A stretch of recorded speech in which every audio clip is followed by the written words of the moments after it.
Gusto ko lamang pong i-address yung statement ng COMELEC ngayong araw na ito kung saan sinasabi nila na Attorney Harold Respicio, fake news ka kasi nagtatransmit lang naman ng data ang COMELEC pagkatapos ng printing ng election return. At pangalawa, sabi nila, yung connection ng automated counting machine sa internet ay private, hindi public. Sasagutin ko po ang mga bagay na ito. Totoo po yan, COMELEC. Magta-transmit lang talaga yung automated counting machines doon sa servers pagkatapos ng printing ng election returns. Tama po, ganun po talaga. Pero kung ganun talaga ang mangyayari, bakit kailangan nyo pang i-connect sa internet, Garud, yung automated counting machine bago ka mag-transmit ng data? Kasi kapag nakakonect yun sa internet, bago na mo naman kailangan yung internet, binibigyan mo lang ng oportunidad yung hacker na baguhin yung score ng automated counting machines. Yung sinasabi ng COMELEC na magta-transmit lang siya after printing ng election return, yun naman talaga ang nakasulat sa mga rules. Pero hindi yun yung point ko. Ang point ko is sa mga panahon na hindi kailangan na mag-transmit pala ng data sa servers ng COMELEC, huwag mo nang i-connect sa internet yung automated counting machine.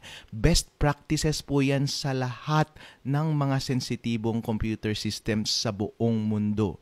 Sana po sundin ng COMELEC. Doon naman sa sinasabi nila na, Attorney Harold, fake news ka kasi yung ginagamit naman namin connection sa internet ay private connection, hindi public connection. Hello?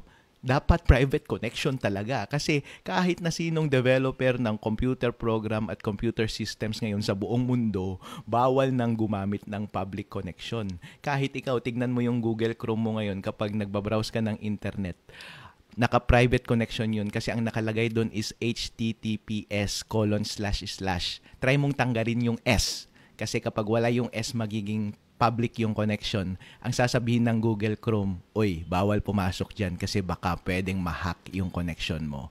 Kaya ang ginagawa ng COMELEC ngayon is, yung sinasabi nila ay yun naman na talaga ang nakasulat sa rules ng COMELEC as it is written right now. At yun yung best practices right now. Pero hindi yun yung point ni Attorney Harold Respicio. Ang point ni Attorney Harold Respicio is, kapag connected sa internet yung automated counting machines sa panahon na hindi naman siya kailangan mag-transmit ng data, binibigyan mo ng pagkakataon yung hacker na mabago yung score sa automated counting machines.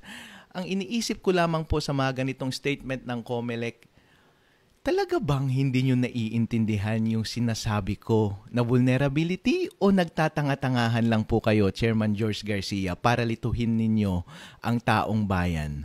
Dahil po ang katotohanan is, ang iniisip ng taong bayan ngayon, ito po yung first time na nagsampa kayo sa tao sa isang critic ng automated counting machines. Maraming critics ngayong automated elections 2025 at maraming critics ng automated 2022. Ang dami nilang masasabing masasama laban sa inyo. Pero bakit ngayon nyo lamang gustong ipakulong yung taong naglabas ng expose? Bakit ngayon nyo lamang siyang gustong sirain ng buhay? Bakit gusto nyong ipatanggal yung kanyang lisensya bilang CPA, gusto nyo siyang ipadisbar at gusto nyo siyang ipakulong ng napakaraming taon? Ganun ba kasama yung linabas niya na video para ganun nyo siya gantihan at sirain ang kanyang buhay? Ang laman lang po naman kasi ng video na iyon ay ipinakita ko talaga sa COMELEC kung paano i-hack ang automated counting machines in principle gamit ang sarili kong code at sarili kong equipment. Kapag merong mandadaya sa eleksyon, yun ang gagawin niyang daya. Ipinakita ko iyon sa COMELEC, step by step, code by code. Actually, kapag ikaw yung, sabi nga ng COMELEC, para daw ako nagpakita ng manual or ipinakita ko talaga yung step by step, kahit ordinaryong tao matututunan niyang i-hack yung election code, yung automated counting machine kapag nakita niya yung video ko. Actually, tama yun, COMELEC. Kasi nga, gusto kong ipakita sa inyo na kapag merong isang hacker, hindi niya kailangan yung video ko para gawin yung hack. Pinapakita ko sa inyo na posible yung hack anytime kahit na sinong may masamang gustong mag-hack sa automated counting machines. Para isang pagsubok ito sa COMELEC actually, kasi kapag malinis ang damdamin ng COMELEC tungkol sa eleksyon na to at honest talaga siya, ang gagawin niya is, Attorney Harold, ipinakita mo talaga sa akin na pwede talaga palang ma-hack ang automated counting machines. At thank you na rin dahil sa same na video na yan, nagbigay ka ng suggestion sa akin para paano i-correct yung vulnerability na yun. Thank you very much. Kaya taong bayan, tignan ninyo ha, nakikinig ako sa isang expert, meron pala vulnerability, best practice pala ito na huwag i-connect sa internet kapag hindi kailangan. Sinusunod ko na po dahil ito po ang commitment ng COMELEC para sa isang eleksyon na mataas ang integridad. Yun po ang pagsubok sa inyo. Kapag ganun po ang ginawa ninyo, napakataas ang trust rating ng eleksyon na ito at napakataas ng score ng COMELEC sa puso ng taong bayan.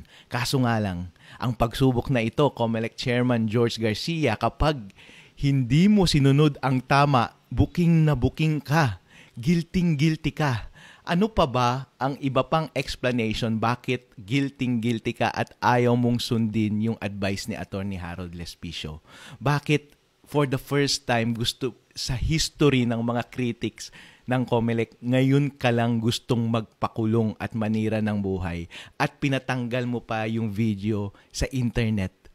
Iisipin tuloy ng tao is, siguro si Attorney Harold Lespicio na buko niya yung talagang modus operandi ng COMELEC kapag nandaraya sila sa eleksyon. Siguro ganito yung plano nilang gawing pandaraya ngayong eleksyon na ito, ngayong darating na 2025. Kasi nga naman, kapag pinanood mo yung video na yun, convincing talaga at pwede talagang gawin kahit na sinong tao na merong access sa automated counting machines. Pwede talagang gawin. Kaya kapag hindi mo sinunod yun, guilty ang COMELEC. COMELEC, dadayain nyo ba ang eleksyon?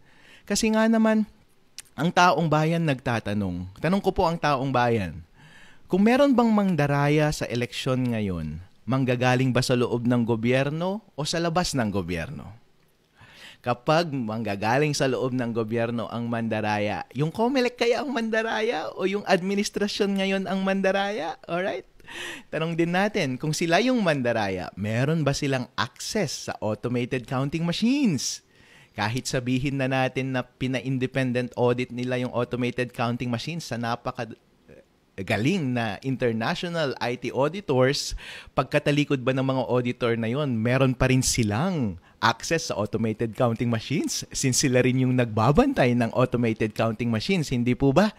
At kapag ikaw ay masamang gobyerno at gusto mo talagang mandaya, gusto mo at ibinigay sa iyo yung napakalaking tukso na kontrolin ang demokrasya ng isang bansa, tama ba na mag-presume na or magbigay ng assumption na baka nga gusto mong baguhin or dayain or makakuha ng advantage ngayong eleksyon na ito? Napakalaki pong tukso, ano po?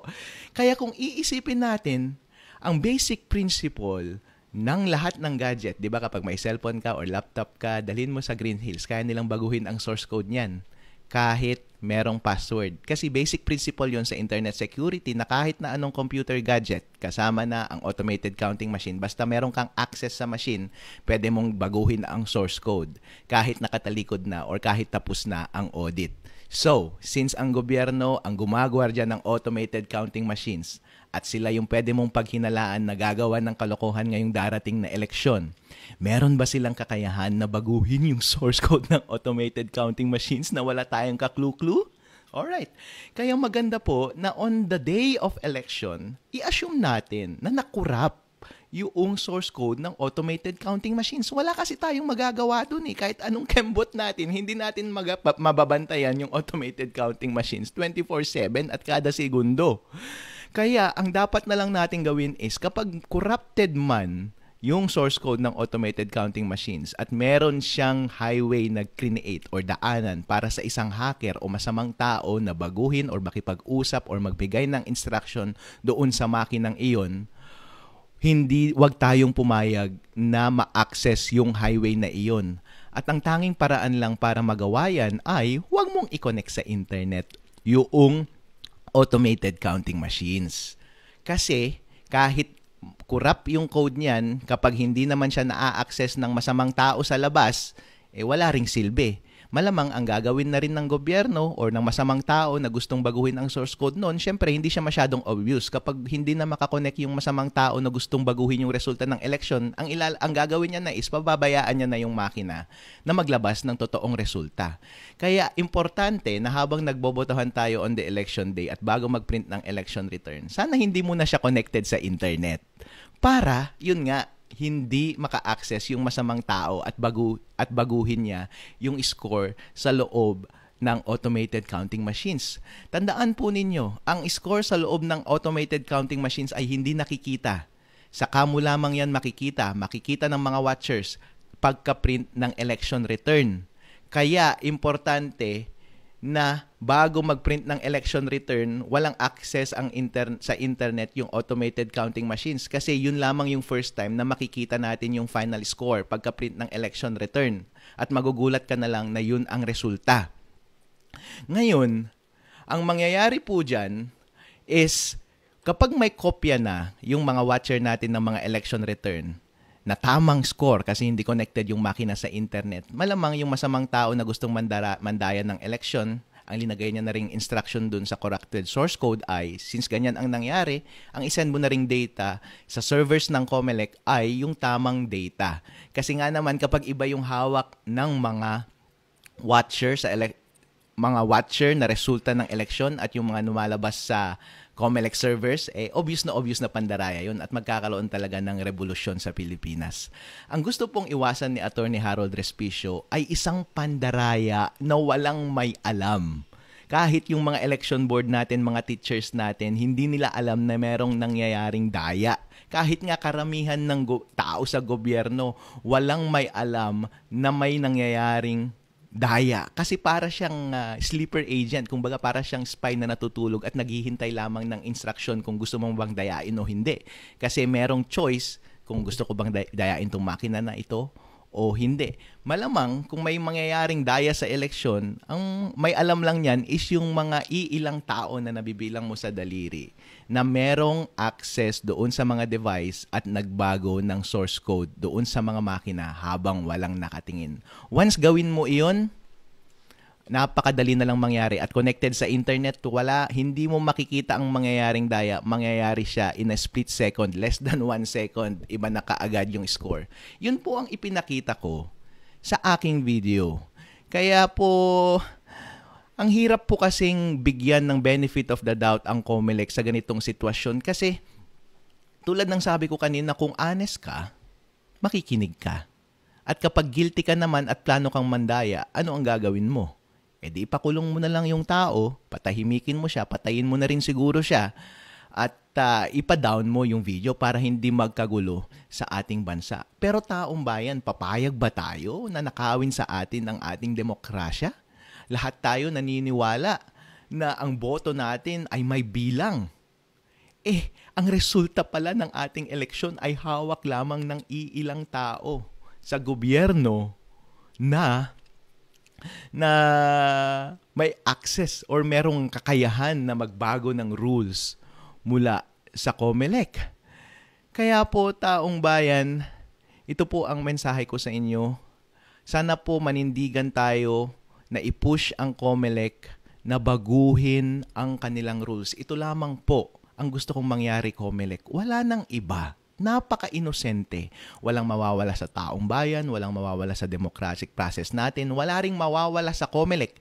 Hindi rin madedelay ang ating pag-transmit ng election. Sabi nila last time nga daw, within 1 hour, transmitted na dapat yung resulta ng election. Sabi ko nga, dapat within 1 minute, transmitted na dapat kasi cut-off ang 7 p.m. Pag pindot mo ng election return, ilang seconds lang yung printing nun, i-connect mo kaagad yung makina sa internet. Pag-click mo, magsisend dapat kaagad yun sa COMELEC.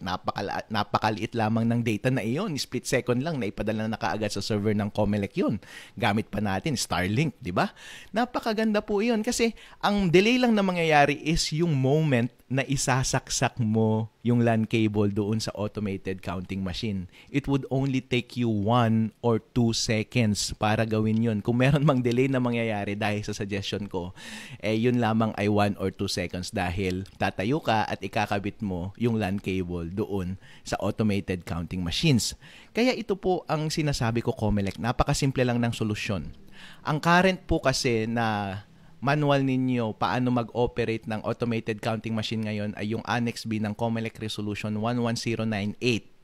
At ang nakalagay po doon ay before the day ng elections, merong dry run na mangyayari at tetestingin mo, ito-troubleshoot mo kung connected ba sa internet yung makina at merong data na pwedeng connected siya sa internet. At kapag connected siya sa internet at okay na rin yung mga ibang troubleshooting process mo, okay na, iligpit mo na yung makina para mangyari na lamang sa election day, i-on mo na lang yung makina at wala nang further instruction about sa connection sa internet.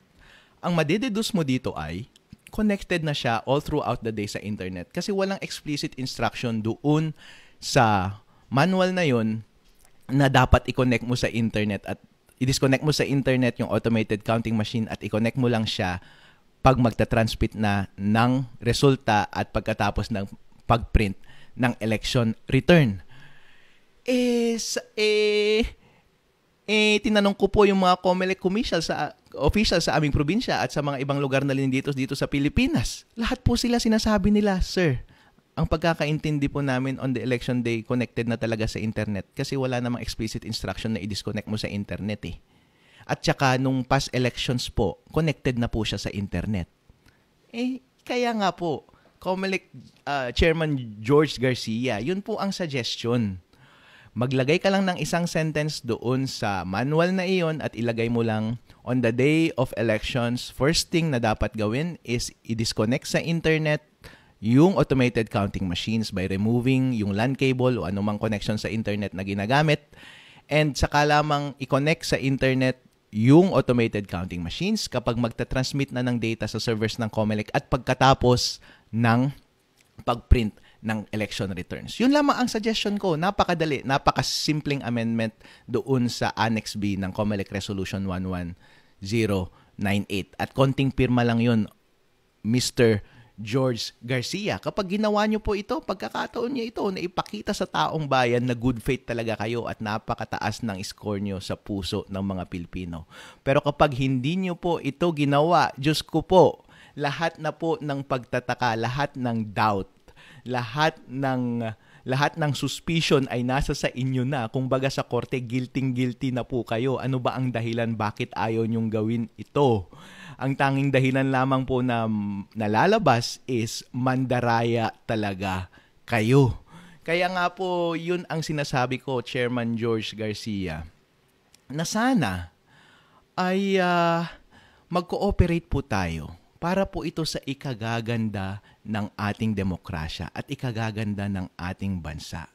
Kapag hindi po natin gagawin ito, ang resulta lamang ay bababa ang kumpiyansa sa ating bayan at bababa ang kumpiyansa sa ating eleksyon. Ayaw po nating mangyari na mawala ang kumpiyansa ng taong bayan sa ating proseso ng eleksyon dahil yung kinakatukutan po nating kagaluhan ay mangyayari kapag yan ay pinabayaan ninyo. Maraming salamat po.